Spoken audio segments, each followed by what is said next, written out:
Are good and evil two sides of the same coin?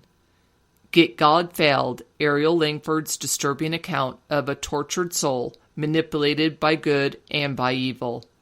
God Failed is available everywhere digital books are sold. Hey Wally, it's Sutton. You won't believe what I have in my hands right now. Oh, and I know what happened in the basement. See you soon.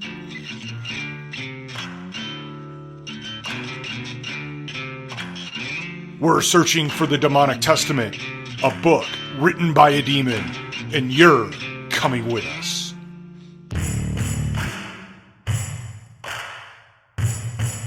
You thought you were real cute with that one, didn't you? Well, I'm always real cute.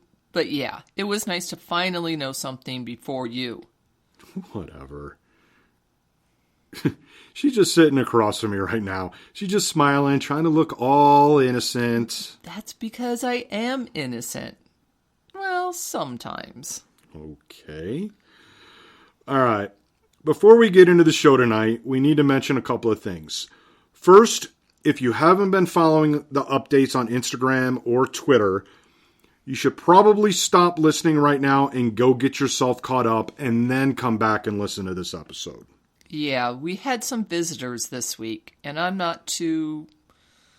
Well, let's just say it's made me a bit shaky. Yeah, that shit yesterday was pretty creepy. Mm-hmm. But this gin that Guno left us is pretty good, though. Is it calming your nerves at all? A little. No, not really. I need more, I think. Okay, where was I? Okay, yeah.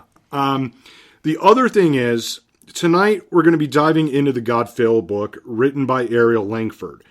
Specifically, we're going to be talking about Madeline Harrington, Christian's mother and Agatha's daughter. What a ride this book and the journal took us on. What do you think? Well, to be honest, there's some things that I have trouble wrapping my head around. But yeah, it was quite the story, that's for sure. Do you think any of it's true? Well, I read the journal first, and the way that it was written told me that if it wasn't true, this kid certainly believed that it was. And God Failed definitely used the journal for the events that Ariel wasn't around for, but the parts about her experiences with Christian lined up with the, what's the word?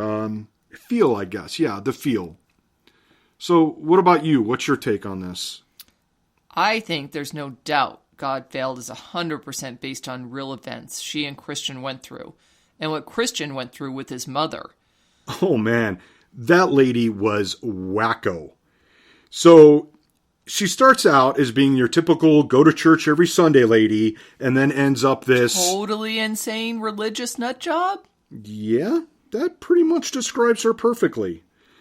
But before we get into Madeline, I think you should maybe read Ariel's foreword so we can, kind of get into the state of mind she was in when she wrote God Failed. Okay, yeah, it's really haunting, I think. Mm-hmm. Okay.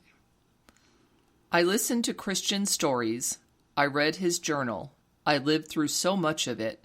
Then I let my imagination go to the darkest places and found this story. True good and absolute evil exists, sometimes in the same person at the same time. I feel them both now hugging in a warm embrace with every word I write. I do believe in God and the devil, for without one you don't have the other. I will write a story about the truth and wrap it in darkness so you can fall asleep at night believing the evil was contained in these pages and could never touch you. Let yourself believe it's all made up, for I know the truth when my eyes are open and closed. His end was my beginning. Wow. She's just pretty much just coming out and saying that this is all true. Yeah, she is. I think it's interesting she wrote it as a fiction and not a memoir. Yeah, maybe writing this as fiction just helped her deal with it. I mean, if she remembers it as fiction, then maybe in her mind it's not real. It's just a story. Yeah, I think if I was compelled to write my story in this house, I'd do the same thing. Maybe. But, we forgot to do something. What? Oh, shit. We did. Go for it. As you heard in the very beginning, you can get God Failed right now. Well, you can pre-order it. It officially releases on Black Friday. Black Friday, that was Wally's idea. Hey, it's the biggest shopping day of the year. And we got to pay these bills somehow. I mean, this investigation isn't cheap, you know. Ain't that the truth? Anyway, to get your very own copy, go to godfailed.me and reserve your copy now. And seriously, this is some twisted stuff, and you really have to read it for yourself to get the full effect. And speaking of twisted, let's talk about Madeline. Ooh, the loving, church-going mother of a boy named Christian. Where should we start? Well, I say we start with some backstory. Now, she would always drag Christian to church every Sunday, which created some awkward situations in the family dynamic, so to speak. Yeah, listen to this. Christian, come here. The boy turned around and saw his father stand, wiping fresh dirt off his large hands with swift strokes of an old towel. He knew what was coming, because every Sunday after Mass, he always got the 3rd degree. Slowing down to gather his thoughts, Christian wondered if he should tell the truth or lie to his father this week. The questions were asked away from his mom, which made the guilt stronger, with one more secret to add to his slumped shoulders. What'd you learn today? This first question was always different. Sometimes it was, how was Mass? Or was there a lot of people there? But he never had been asked what he had learned. This was a definite time to lie, because the only thing he could remember was the priest eating and drinking Jesus. He had just learned what a cannibal was and wanted to ask his mom if the priest was a cannibal. But when he was going to ask, a baby cried out. All eyes turned to the bundle and the mother. His mom's face pinched, showing her disapproval of the young mother. Christian's question stopped, dead on his lips. Well, I learned about the saints that are all around the inside of the church. He puffed out his chest as the words tumbled out. Yes, he thought up of a doozy of a lie. What did your mother have to say about Mass? Did she make you kneel and say all those prayers? By this time, beads of sweat were popping up on the back of Christian's neck, and he didn't know why his dad always had to do this to him. If he didn't want Christian to go to church, then why did he let him go? Instead, he had to face these questions, lie to his father, keep things from his mother, and he still couldn't stop them from fighting. Well, poor kid, straight from church and has to decide whether or not to lie to keep the peace in the family. I do love the part about the priest being a cannibal, though. Yeah, it's sort of cute in a disturbing sort of way. Cute? Yeah, but really, forcing your kid to go to church, especially back then, wasn't a big deal. It happened to most kids, but in Chapter 8, we really see how totally immersed in her faith she is. You mean how disturbed she really is. Madeline took a break from her morning chores, grabbed her cigarettes, then walked into the front room where she had left her Bible. She had a habit of flipping the book open to a different place each time she picked it up and read whatever was in front of her. She liked to think some divine intervention was the one who chose which page she opened. God himself could be communicating to her in his own way. God himself could be communicating to her in his own way. Wow. And this is something to keep in mind because it speaks to how easily manipulated she was to do Surath's bidding. And, you know, she really thinks the answer to everything lies in the church or in the scripture. Ah, yes. The lost Bible. Yeah. So she goes to bed one night and she finds this leather-bound book on her nightstand. She immediately believes that this book holds all the answers. She watched as the gold letters raised out of the black leather. In an ornate cursive style of writing, she saw the words, "The Lost Bible," appear. Shivers ran up her spine as each letter gleamed in front of her. Picking up the book again, she pulled the covers over her bare legs and got comfortable before she opened the book up again. The first page was still empty. At the top of the third page, a word appeared, "Death." And under that, a thick line with name, then date, and then finally place. Most Bibles had a place for family information, like weddings, baptisms, first communions, but they never had an area solely for deaths in the family.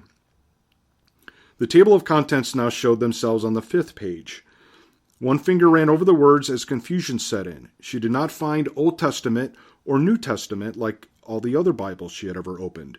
Just the words, "The Truth," in the middle of the page. And under that, a title for the first chapter. So, before I go further, I want to sidetrack us just for a second here. The words, "the truth," really stuck out for me, especially after our conversation last week. And I can't help but wonder if the Lost Bible is the book we're looking for. Now, I don't want to get into that discussion right now. I just wanted to throw it out there. I thought it was important to mention. Wow, that's really interesting because my first thought was, is this a second book written by Surath? Okay, all right, yeah, that could be. But see, that's a whole other discussion. Okay, so getting back to Madeline, we should point out that by the time she finds the Lost Bible, Christian and Ariel are together, in love, and Ariel's having a positive influence on him, which Madeline doesn't like. Oh, yeah, right. So basically, she uses this book, which she believes to be the holy of the holy, to justify her actions. But the book is actually the work of Surath. She's so blinded by faith, she can't even see how fucked up this all is. Yeah, just doing evil under the guise of good, you know. Yeah, that's an understatement. Should we talk about the incident where Christian almost killed his mother? Yeah, he finally got sick of her shit. I mean, it's not right, you know, I get it. I mean, the hell that this woman put this kid through, you know, it's no wonder that he snapped. Yeah, I know, huh? So during the altercation, the priest comes in, sees Christian with his hands around his mother's neck, and knocks him out. Wow. A few hours later, he wakes up in a cold, hard floor. The basement. Sound familiar? Mm-hmm. Yep. But he's not just in the basement. He's in a cell of sorts. Yes, Madeline built a cell to keep him in. This crazy woman walled up her own kid in the basement to save him from the evil. Yeah, in her demented mind, this is where he could repent and get into God's good graces again by praying every single day. That's what he was supposed to do, just pray every day. You know, she was just simply saving his soul by locking him up and, you know, doing the Lord's work.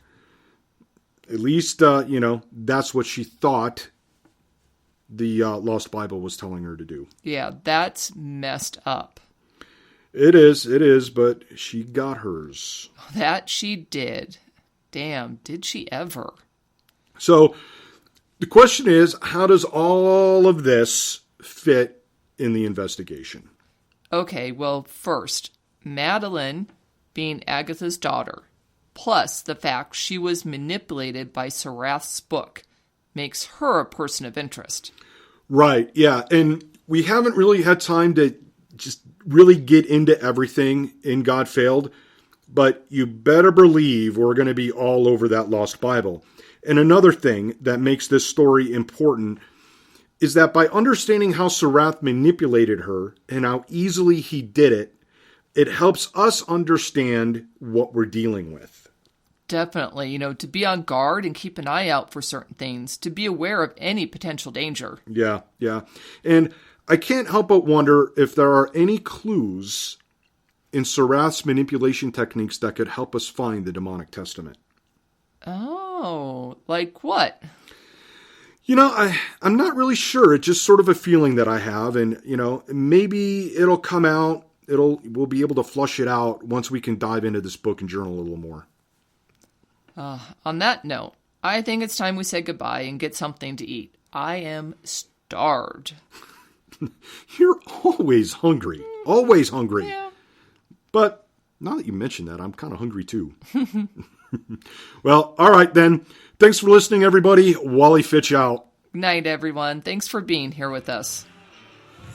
Hey, should we order pizza or go for tacos? Oh, no, wait, fries. This episode may be over, but don't miss what happens next. Follow A Walk in Darkness on Instagram or Twitter for the latest developments in the investigation. Thanks for listening, and don't forget to subscribe.